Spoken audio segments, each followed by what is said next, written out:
when you're young, you don't think about all the pressure of, having to make a career out of the thing that you love. You just have to remember why you fell in love with your passion in the first place. And that's really what I wanted to touch on with this record. In order to go forward, you have to go backwards.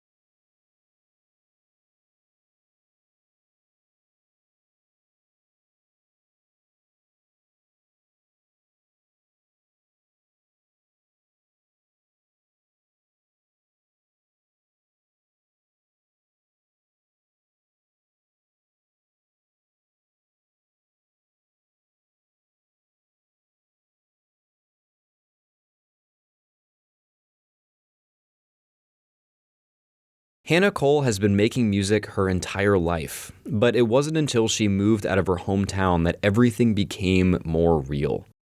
After a few steady years of EPs, her debut album finally arrives September 4th.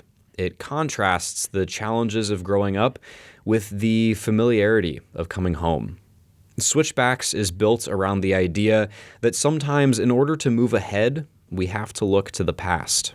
And in the not too distant past, I spoke with Cole about what it took to get to this point and what it means to take your passion seriously.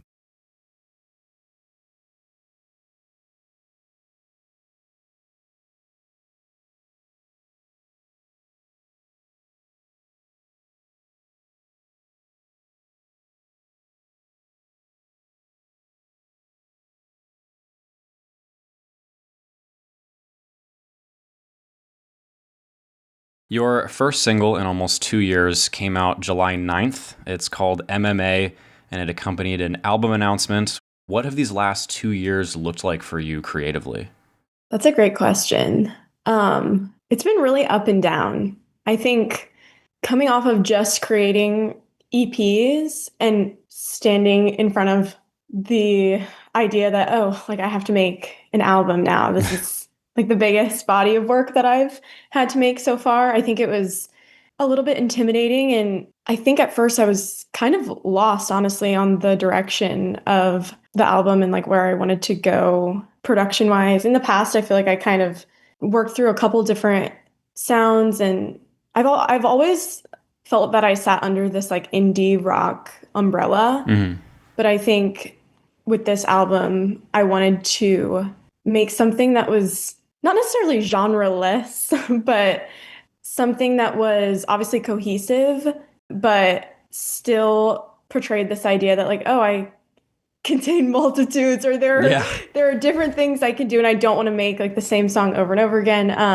And some songs took, I mean, like 2 or 3 tries to really get right. And I felt that the songwriting actually came pretty easy, especially after releasing MMA or writing MMA. I felt like that kind of became the thesis of the record a little bit, at least at the time. And I was like, okay, I think I know what direction I want to take this. I think I want to make something that's about my personal journey with this like pursuit of success and the complex feelings and experiences that come with that. So a lot of just like trial and error, making stuff in my partner and I's home studio together.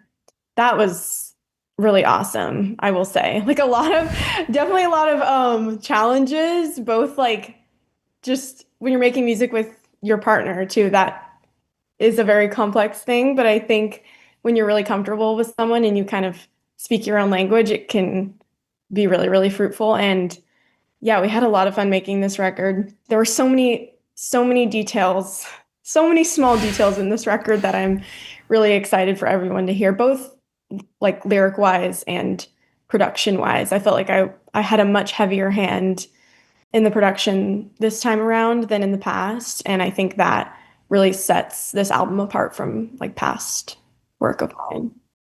And so you and your partner have worked on things previously. This wasn't your first time collaborating together. Is that right? Yeah, that's right. We've worked on everything together since 2020. So we definitely have a lot of experience working together. And this is only my second time bringing in a new mix engineer, which was really exciting and fun for us. But yeah, he's produced my stuff in the past.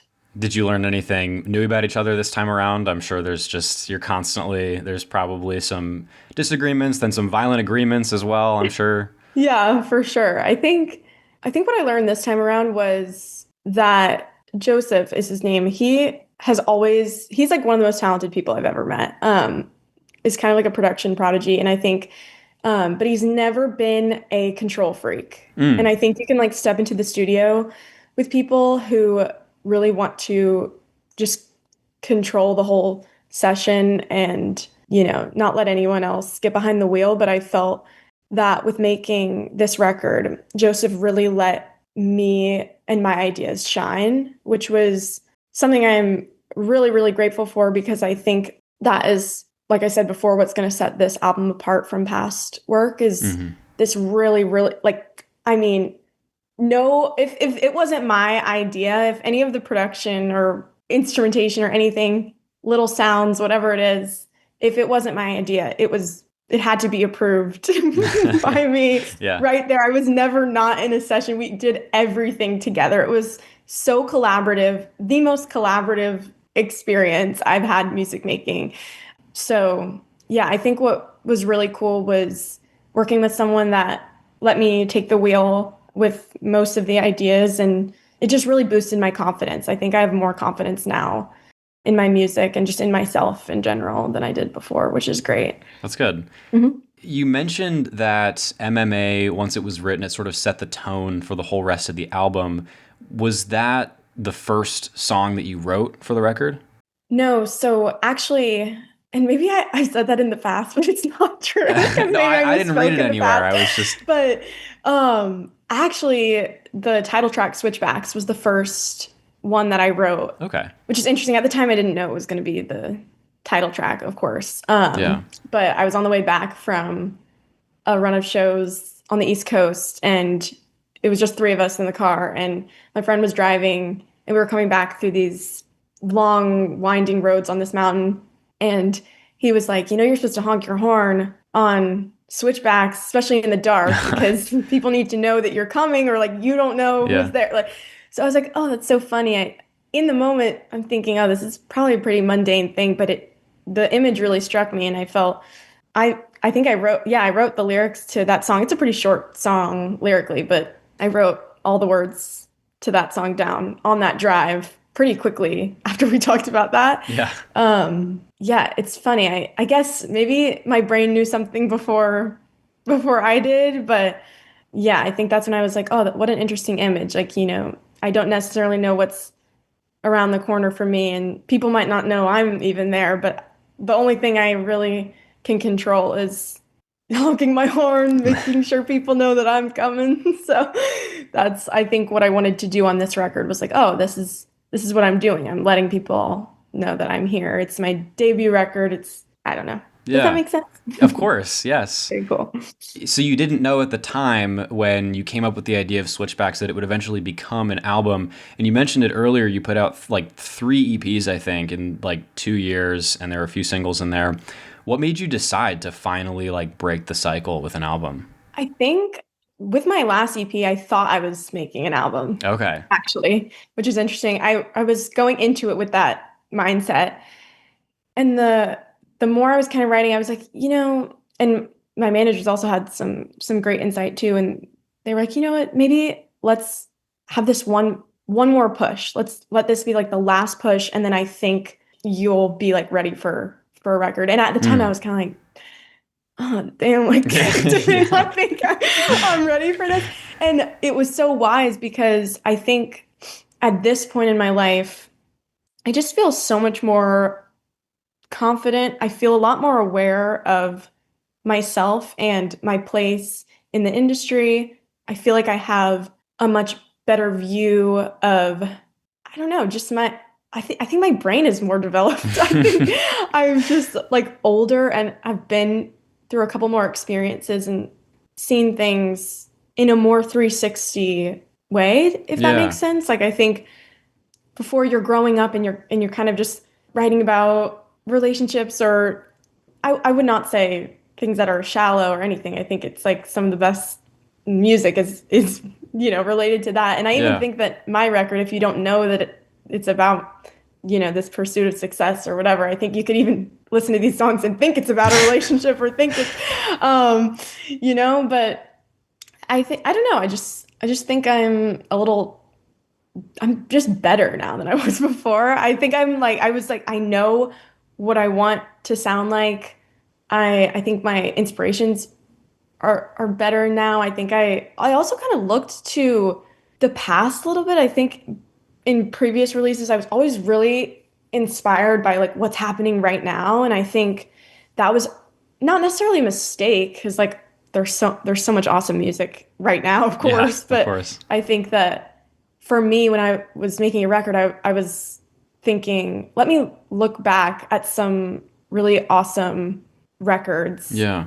full records that were amazing for their time, and how can I make something that's my version of that for the present. So yeah, that's kind of, I guess, how I knew I was ready. And maybe there wasn't like a specific moment. I think I was just like, yeah, I don't know. So it was worth the wait in hindsight. Yeah, for Okay. sure. I think Good. so. I think, yeah. And you look back on these albums that can really be or should be enjoyed, start to finish.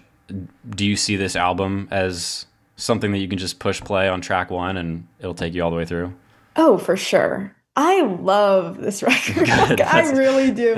Um, I think that it has also this really strong arc and this really it takes you through this story. Even I'm thinking like for example, Switchbacks into MMA.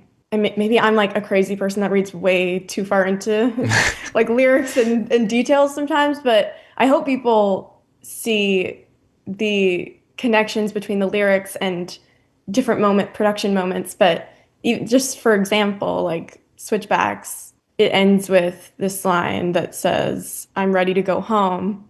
And then the opening of MMA is, "Roll my ankle on the stairs up to the house. So now I'm home. This is how," like it's kind of all supposed to flow together in yeah. this way. Hopefully people see that. But I do think that I've listened to it so many times all the way through to make sure that Yeah. people can bear it. So I would hope so. I mean, I think so, but I'm also a little bit biased. So Sure. Yeah. yeah. And speaking of content, I wanted to single out a song like Pitcher, for example. I understand it deals with sort of like the paralysis of perfectionism. And so it obviously made me think about, the process for this album. How did you move past that paralysis when making the album? And then similarly, like, how did you know when it was finally done? That's a great question. I think that the thing that got me through the paralysis was writing about it because I that's like you're correct about the meaning of picture and how you're thinking about so many different things and planning so many different things. Do I need a team? Do I do this all on my own? Like do I even make this record? Do I even do music? Like what am I doing? You are like in front of this big beast and sometimes you fight, flight, or freeze, and I would just freeze. And so I wanted to write about that. And then after writing Picture, I was like, okay, wow, like every time I wrote a song that was gonna be on this record, I had a clearer and clearer vision for the whole thing. I know that's like sounds kind of obvious, but with each song kind of opened a door to a new experience that I had or wanted to touch on for the record. Whether it was like, okay, here's MMA, here's this song that's kind of about the way that the music industry feels like this competitive thing where these powerful people are trying to make me feel like I need to compete with other people and stay vulnerable and think that I have bad luck and think that I'm in order to keep on this cycle. And then here's Picture that is like, oh, how am I going to get past this if I'm such a perfectionist, if I don't know what I want? And then that opens a door to a new experience of, I don't know, like questioning, like, do people see me as an equal to my partner that does music as well? It kind of just opened up a new question. Every song opened this like I don't know, this new door. And I guess I knew that the album was done whenever we finish Every New Day, because I knew that that was going to be the closer on the record, because I knew that I wanted to end the record with, well, I guess I didn't, I don't know. When I talk about like knowing things, it's kind of just you write the song and then you know. Yeah. But I think after Every New Day, I was like, this feels like a closer to me. I knew I wanted to make 10 songs. It just felt like a solid number to Yeah, it's a me. nice round number. And yeah, it felt like a moment, a big moment to end the record with.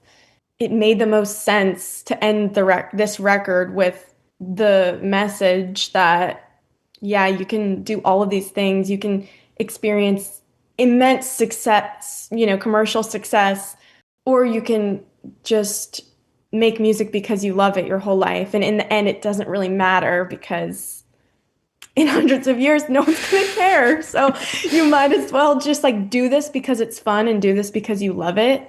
And that's really all that matters in the end. And knowing that at least you tried, to do this thing, that's all that really matters. So that's how I knew it was over. It was done. We're almost out of time here. I wanted to ask one more question. This whole record you've talked about how it's kind of circular, it's autobiographical in a lot of ways. You've been making music pretty much your whole life, and from what I understand, it really became a real thing after your move to Nashville. But when you look back, what do you think about when you're looking back on yourself just starting out? Yeah, that's a great question. I think I look back and just try to remember how it feels to do music for fun. Even coming to Nashville, I still didn't really have this big idea that I was going to pursue music as my career. I didn't know that my whole life up until a couple years ago or whatever. So I think it's really inspiring for me to look back. When you're young, you don't think about all the pressure of, having to make a career out of the thing that you love or your hobby or your passion. You don't think about, money and insurance and all this stuff. You don't think about record deals, or maybe you do, but growing up in such a small town and kind of being one of the only people that did music, it felt like this really special, fun, pure thing. And I think what I'm thankful for is to have that now to look back on, because every now and then I kind of have to snap out of this reality of kind of like a grind mentality of like you like cannot stop. You have to be constantly making things. And while it's so fun to make things, you have to just remember to have fun. And that might sound really cliche, but it really is true. Like you really have to bring yourself out of that pressure and that intense, like competitive or scary feeling. You just have to remember why you fell in love with your passion in the first place. And that's really what I wanted to touch on with this record and with Switchbacks is like, in order to go forward, you have to go backwards. You have to look at your past, look at your history in order to move forward. And there are dreams that are goals, and there are these dreams that are your memories, that are the past. And you have to combine those two in order to feel this success, in order to feel like success isn't a real thing. It's just this idea. And I think, yeah, I'm really lucky that I get to look back on just a life of just doing music because I love it. And now, of course, I want to be able to make a career out of music. And I think I'm on that path, but I think it's long. And I think in order to go forward, I really do need to look back at those memories of just having fun and it being simple and sweet.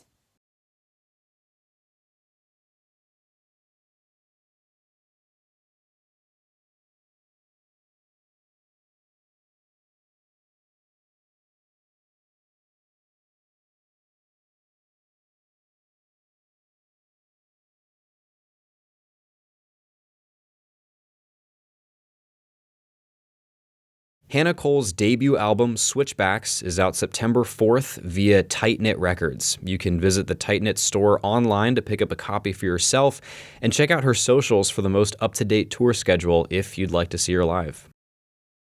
For more interviews with other cool bands, visit youngsteryear.com, follow this project on Instagram at youngsteryear, and listen to these interviews anywhere podcasts are available. That's all for now. Hope you enjoyed, and thank you for listening.